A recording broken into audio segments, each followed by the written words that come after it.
ಮಾತಾಡುವ ಮಂದಾರವೇ ಕಂಗೊಳಿಸಬೇಡ ಹೇಳದೆ ನಾನೇತಕ್ಕೆ ನಿನಗೇಳಲಿ ನಿನ್ನ ಮೈಯ ತುಂಬ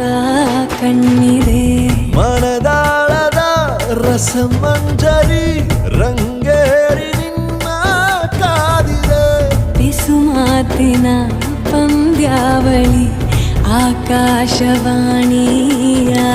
ಸಂಜೆಯ ಕೆನ್ನೆಯ ಮೇಲೆ ಬಂದು ನಾಟಿದೆ ನಾಚಿಕೆ ಮುಳ್ಳು ಮನದ ಮಗು ಹಠ ಮಾಡಿದೆ ಮಾಡುವ ಕೊಂಗ